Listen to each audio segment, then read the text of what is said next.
সংগ্রামী সাথী ও বন্ধুগণ, বাংলাদেশ জামায়াতে ইসলামী, জাতীয় নাগরিক party NCP, Bangladesh Khelafat Majlis, Bangladesh Nizami Islam party, Bangladesh Khelafat Andolan, Amar Bangladesh party, national Democratic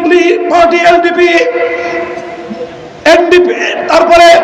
Bangladesh development party, Bangladesh labour party সহ এই 11টি দল আজকে ঐক্যবদ্ধ হয়ে সারা বাংলাদেশে প্রতিটি সংসদীয় আসনে ওয়ান বক্স পলিসির ভিত্তিতে একজন করে প্রার্থী আমরা মনোনয়ন দিয়েছি। আপনাদের এই কিশোরগঞ্জের কেন্দ্রীয় আসন, কিশোরগঞ্জ সদর এবং হোসেনপুর নিয়ে কিশোরগঞ্জ 1 সংসদীয় আসনে অনেক দিন আগে থেকেই রিকশা মার্কার কাণ্ডারি, কিশোরগঞ্জের মাটি ও মানুষের সন্তান,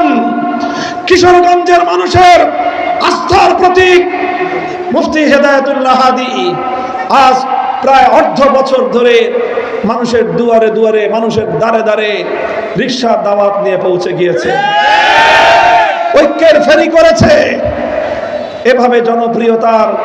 একটা অন্যতম মাইল ফলক তিনি স্পর্শ করেছেন। এরপরেও আমরা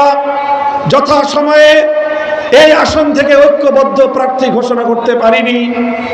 আমরা চেষ্টা করেছি সর্বতভাবে যেন একজন প্রার্থী আগামী নির্বাচনে আমাদের 11 দলের পক্ষ থেকে একমাত্র ক্যান্ডিডেট হিসেবে নির্বাচনে প্রতিদ্বন্দ্বিতা করে। আলহামদুলিল্লাহ, অনেক বিলম্ব হলেও আজকে আমাদের মঞ্চ থেকে বাংলাদেশ জামায়াতে ইসলামী, জাতীয় নাগরিক পার্টি এনসিপি সহ আমাদের 11 দলীয় নির্বাচনী ঐক্যের প্রধান দলগুলো আমরা ঐক্যবদ্ধভাবে আজকের মঞ্চ থেকে 11 দলীয় নির্বাচনী ঐক্যের অন্যতম প্রধান দায়িত্বশীল হিসেবে আমি কিশোরগঞ্জ 1 আসন থেকে মুফতি হেদায়েতুল্লাহ হাদি এবং তার প্রতীক রিকশা প্রতীককে 11 দলের একমাত্র প্রতীক হিসেবে ঘোষণা দিচ্ছি।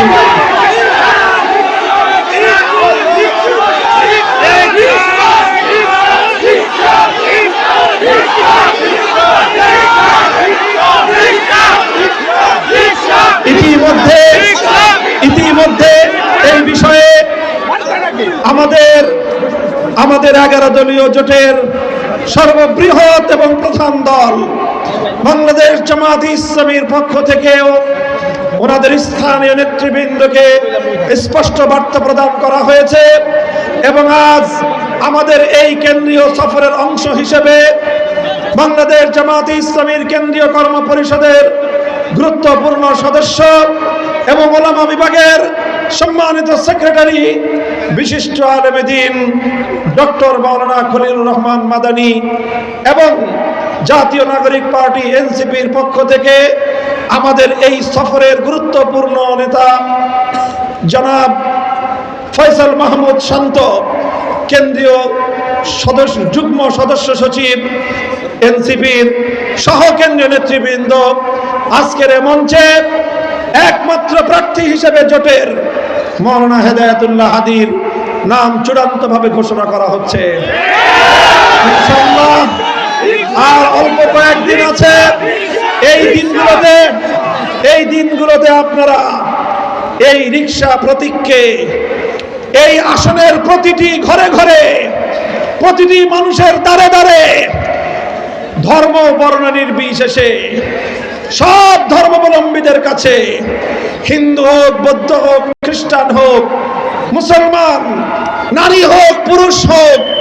সকল মানুষের জন্যই